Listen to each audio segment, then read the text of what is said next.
ಎಲ್ಲರಿಗೂ ನಮಸ್ಕಾರ.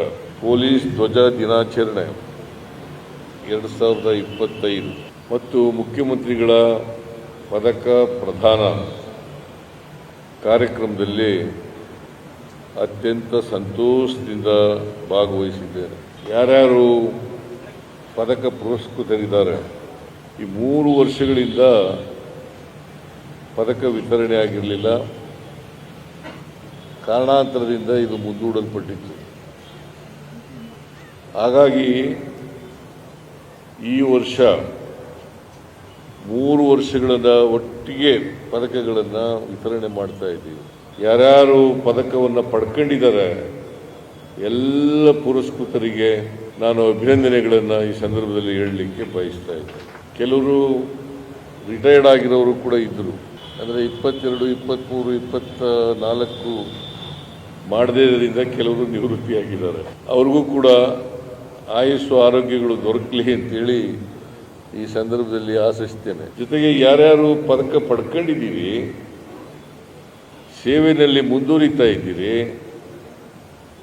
ಅವರೆಲ್ಲರೂ ಕೂಡ ಇನ್ನೂ ಹೆಚ್ಚು ದಕ್ಷತೆಯಿಂದ ವೃತ್ತಿ ನಿಪುಣರಾಗಿ ಕೆಲಸ ಮಾಡಲಿ ಅಂತೇಳಿ ಈ ಸಂದರ್ಭದಲ್ಲಿ ಹಾರೈಸ್ತೇನೆ.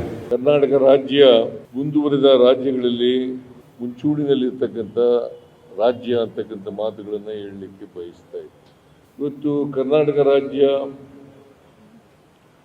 ಅಭಿವೃದ್ಧಿ ಪಥದಂತ ಸಾಗಬೇಕಾದ್ರೆ, ಅಭಿವೃದ್ಧಿಯನ್ನು ಗಳಿಸಬೇಕಾದ್ರೆ ಪೊಲೀಸ್ ಇಲಾಖೆ ಮಹತ್ತರವಾದಂಥ ಪಾತ್ರವನ್ನು ವಹಿಸ್ತದೆ ಅಂತಕ್ಕಂಥ ಮಾತುಗಳನ್ನು ಈ ಸಂದರ್ಭದಲ್ಲಿ ಹೇಳಲಿಕ್ಕೆ ಬಯಸ್ತಾ ಇದ್ದೆ. ಶಾಂತಿ, ನೆಮ್ಮದಿ, ಹೆಣ್ಣು ಮಕ್ಕಳ ರಕ್ಷಣೆ, ದುರ್ಬಲರ ರಕ್ಷಣೆ ಮತ್ತು ಆಸ್ತಿ ಪಾಸ್ತಿಗಳ ರಕ್ಷಣೆ, ಇವುಗಳನ್ನು ಪೊಲೀಸ್ನವರು ಭಾಳ ದಕ್ಷತೆಯಿಂದ ಪ್ರಾಮಾಣಿಕವಾಗಿ ನೆರವೇರಿಸಿದಾಗ ಸಮಾಜದಲ್ಲಿ ಶಾಂತಿಯನ್ನು, ನೆಮ್ಮದಿಯನ್ನು ಕಾಣಲಿಕ್ಕೆ ಸಾಧ್ಯ ಆಗ್ತದೆ. ಇದು ಆಗಬೇಕಾದ್ರೆ ನೀವೆಲ್ಲರೂ ಕೂಡ, ಎಲ್ಲ ಪೊಲೀಸು ಇಲಾಖೆಯ ಎಲ್ಲರೂ ಕೂಡ, DGPಯಿಂದ ಕೆಳಗಡೆವರೆಗೂ ಕೂಡ, ಕಾನ್ಸ್ಟೇಬಲ್ವರೆಗೂ ಕೂಡ ಪ್ರಾಮಾಣಿಕವಾಗಿ ದಕ್ಷತೆಯಿಂದ, ಕರ್ತವ್ಯ ನಿಷ್ಠೆಯಿಂದ ಕೆಲಸ ಮಾಡಿದಾಗ ಅಪರಾಧಗಳು ನಿಯಂತ್ರಣ ಆಗ್ತವೆ, ರಾಜ್ಯದಲ್ಲಿ ಅಪರಾಧಗಳು ಇಳಿಮುಖ ಆಗ್ತವೆ. ಅಪರಾಧಗಳು ಕಡಿಮೆ ಆದಾಗ ನಾವು ನೆಮ್ಮದಿ, ಶಾಂತಿಯನ್ನು ಸಮಾಜದಲ್ಲಿ ಕಾಣಲಿಕ್ಕೆ ಸಾಧ್ಯ ಆಗ್ತದೆ. ಆ ಕೆಲಸವನ್ನು ಮಾಡಬೇಕು ಅಂತೇಳಿ ಈ ಸಂದರ್ಭದಲ್ಲಿ ಹೇಳಲಿಕ್ಕೆ ಬಯಸ್ತಾ ಇದ್ದೇನೆ. ಸೈಬರ್ ಅಪರಾಧಗಳು ಹೆಚ್ಚಾಗ್ತಾ ಇದ್ದಾವೆ ಸಮಾಜದಲ್ಲಿ. ಮಾದಕ ವಸ್ತುಗಳು ಸಮಾಜದಲ್ಲಿ ಜಾಸ್ತಿ ಆಗ್ತಾ ಇದ್ದಾವೆ.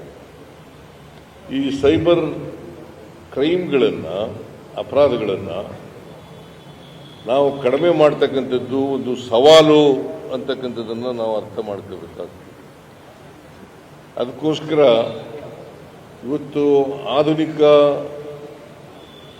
ವಿಧಾನಗಳನ್ನು ಅನುಸರಿಸಬೇಕು. ಆಧುನಿಕ ಏನೇನು ಆವಿಷ್ಕಾರಗಳಿದ್ದಾವೆ, ಆ ಎಲ್ಲ ಆವಿಷ್ಕಾರಗಳನ್ನು ಕೂಡ ನಾವು ಈ ಅಪರಾಧ ಪತ್ತೆ ಹಚ್ಚೋದ್ರಲ್ಲಿ ಮತ್ತು ತನಿಖೆಯಲ್ಲಿ, ಶಿಕ್ಷೆ ಕೊಡಿಸೋದ್ರಲ್ಲಿ ಪ್ರಯತ್ನವನ್ನು ಮಾಡಿದ್ರೆ ಆ ಪ್ರಯತ್ನ ಮಾಡ್ತಕ್ಕಂಥದ್ದಾಗ್ತದೆ. ಆ ಪ್ರಯತ್ನ ಸಫಲ ಆಗಲಿಕ್ಕೆ ಸಾಧ್ಯ ಆಗ್ತದೆ. ಇದನ್ನು ಮಾಡಬೇಕು ಅಂತಕ್ಕಂಥದ್ದು ನಾನು ಪೊಲೀಸ್ನವರಿಗೆ ತಿಳಿಸಲಿಕ್ಕೆ ಬಯಸ್ತಾ ಇದ್ದೇನೆ. ಈಗ ಮಾದಕ ವಸ್ತುಗಳಿದಾವಲ್ಲ, ಇವು ಭಾಳ ಹಾನಿಕಾರಕವಾದದ್ದು, ಸಮಾಜದ ಸ್ವಾಸ್ಥ್ಯವನ್ನೇ ಹಾಳು ಮಾಡ್ತಕ್ಕಂಥದ್ದು. ಹೆಚ್ಚು ಹೆಚ್ಚು ಆಗಬಾರ್ದಂತೆ ನೋಡ್ಕೊಳ್ತಕ್ಕಂಥದ್ದನ್ನು ಪ್ರಯತ್ನ ಮಾಡಬೇಕು. ಪ್ರಯತ್ನಗಳು ನಡೀತಾ ಇದ್ದಾವೆ, ಇನ್ನೂ ಹೆಚ್ಚು ಪ್ರಯತ್ನಗಳು ಆಗಬೇಕು ಅಂತಕ್ಕಂಥದ್ದು ನನ್ನ ಅಭಿಪ್ರಾಯ. ಈ ಪ್ರಯತ್ನಗಳು ನಡೆದಾಗ ಮಾತ್ರ ಮಾದಕ ವಸ್ತುಗಳು ಕಡಿಮೆ ಆಗ್ತವೆ.